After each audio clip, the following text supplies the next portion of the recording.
Alright, at this point now we're ready to begin applying the displacement effects to our squid character.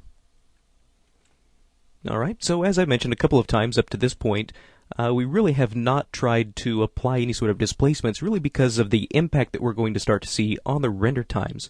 So up to this point we really have been primarily concerned with things like lighting, materials, major composition of the scene. So now that we kind of have these things in place, now we can begin adding some of these effects like displacement that'll start to add quite a bit of quality to the render, but at the same time we'll start to significantly increase our render time. So let's begin by just jumping over to the hypershade, and we can apply this pretty straightforward. So let's start with our skin shader, and let's take a look at the input and output connection so that way we can gain access to the shading group. So what we want to do is just simply go to the Maya nodes, and we can drop in a file. And we can connect this displacement map just like any other map. So let's go to the folder menu here, and we'll take a look inside textures, and we're going to connect the squid body displace. There we go. Now you may wind up seeing an error whenever you try to open this file, and if you do, what you want to do is make sure that in the settings and preferences and inside the plugin manager, you want to make certain that you have the TIFF float reader enabled, because what we're using is a 32-bit floating point TIFF image. So if you don't have this particular plugin loaded, you may have some errors whenever trying to use this image. So once we have this brought in, we can take a look inside the shading group, and if you'll notice, you have an option for the displacement material. So all we have to do is take this map, middle click, and drop it in. Okay. Now before we actually render, one thing that we want to do is take this piece of geometry and apply a subdivision approximation. So what the subdivision approximation will let us do is get very, very high quality detailed displacement results with very minimal render time. So with this geometry selected, let's go to Window, Rendering Editors, Mental Ray, and to the Approximation Editor. Now this approximation editor will actually be applied to the geometry itself. This won't actually be connected to any kind of a shader. So all we have to do is go to subdivision approximation, which is what we'll use. We won't necessarily have to worry about the displacement tessellation or the NURBS tessellation. Let's go to subdivision and create a new approximation. There we go. So there's our new approximation that's been created. And if we were to have multiple approximations in our scene, we could pull this down and instantly jump to any of these. And once we have that selected, now we can either delete it, we can edit it, we can assign this particular approximation to any other geometry that we have selected, or we can unassign this approximation from the current geometry that it's connected to. For now, since it's already assigned and connected to this piece of geometry, we just want to edit this. So you can see that we have several different types of approximations to choose from. One is a parametric, where we just simply define how many times it'll be subdivided at render time. We also have spatial length, distance, and angle. This one is really just a combination of spatial and curvature. So with this one you have the ability to define some kind of a length of a micropolygon triangle. And same with curvature. We just have the ability to control the distance and the angle between multiple polygons. In this case, I'm going to stick with the spatial method. Now, whenever applying any kind of a subdivision approximation, I like to start with the lowest levels that I think I can get away with. So usually something like 0 and 2 for the maximum and minimum number of subdivisions. And then in order for this approximation to work, we have to define some sort of a length. So this is the length of the longest triangle that will be as a result of the actual smoothing method. So again, I like to start with a high value. The higher the value, the larger the polygons will be at render time. Smaller results will give you smaller micropolygons, and as a result, will also give you more detailed displacement results. So again, just to keep my render times as efficient as possible, I'll start large, and then gradually start to work my way into some more detailed numbers if it becomes necessary. So let's just take a quick render at what we have right now. Now we'll probably see some errors whenever we try to render this. And you can definitely see that we do have some minor errors here. You can see our mesh is really completely blown out. So what we need to do is take a look back inside the actual displacement file and see if we can't find the culprit for this. So let's go back to the hypershade.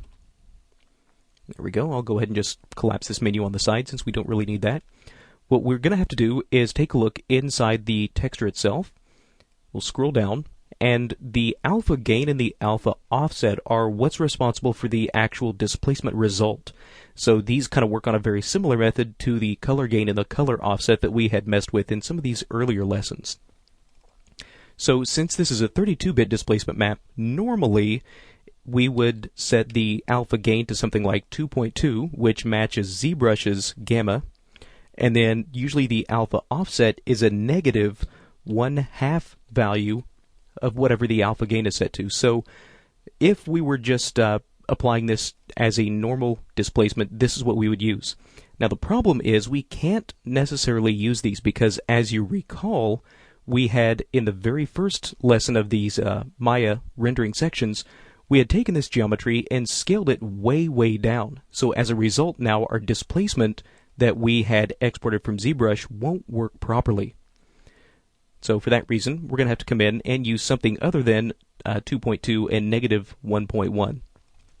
So let's start with something fairly low. Let's try a value of 0.5 for the alpha gain, and then negative 0.25, or negative 1/2 our alpha gain. And let's try that. Actually, we'll save this for comparison and then re-render. Alright, now once this is rendered out, you can see that we do have now a little bit better result compared to what we had before, but you can see this is still not entirely free of errors. This becomes especially apparent right around this area of the suckers.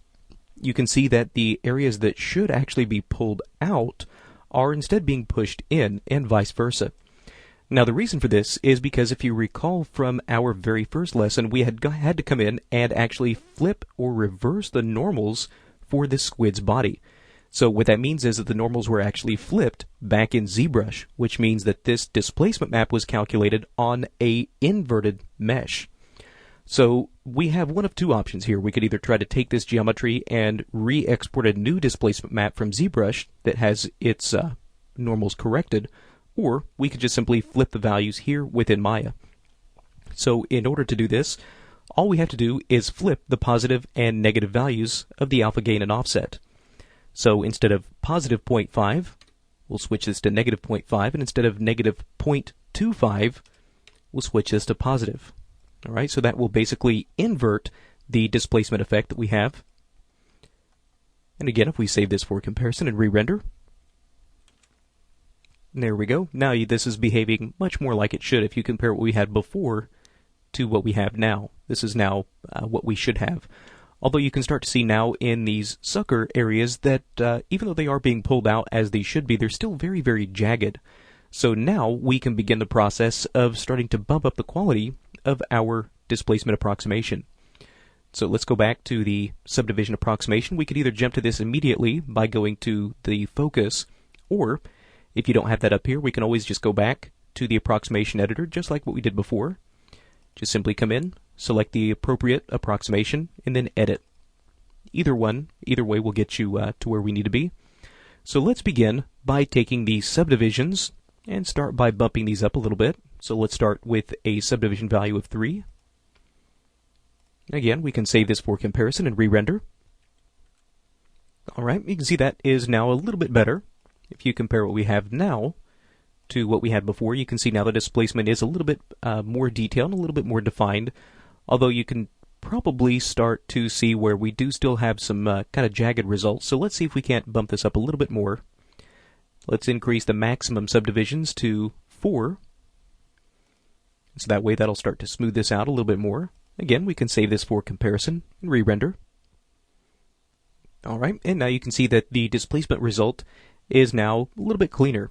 Now you'll notice that once this render is complete, in my situation, that something now very strange has happened. The actual textures, as far as the color map, have now disappeared.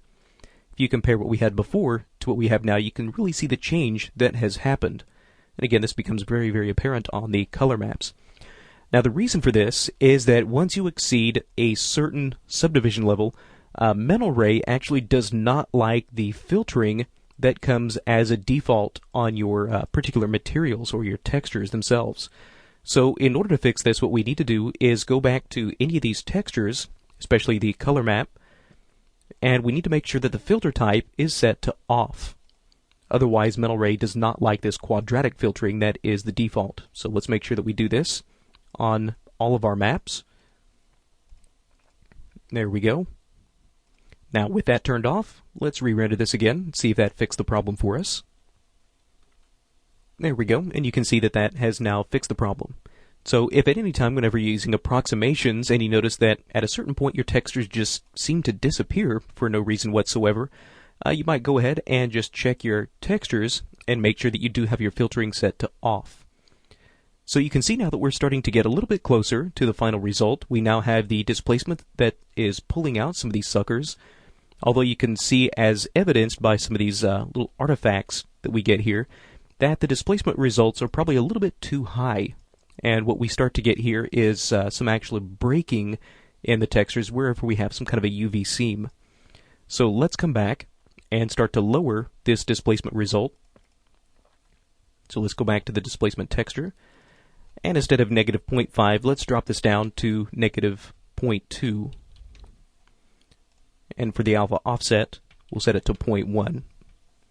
There we go. Again, if the normals had been set properly whenever we exported this from ZBrush, this would actually be set to 0.2, or rather positive 0.2, and negative 0.1, or negative 1/2 value.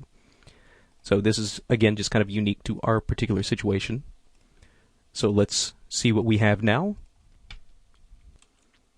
Alright, excellent. And there's our displaced result. So what we'll start to do now in our next lesson is begin the process of now making some of these fine adjustments to things like the lights. We'll start to finish off the shaders for the fish body and also make any other alterations to this squid's body that we need to before we start the process of actually rendering out the multiple passes that are going to be required, and then begin the process of compositing those all back together.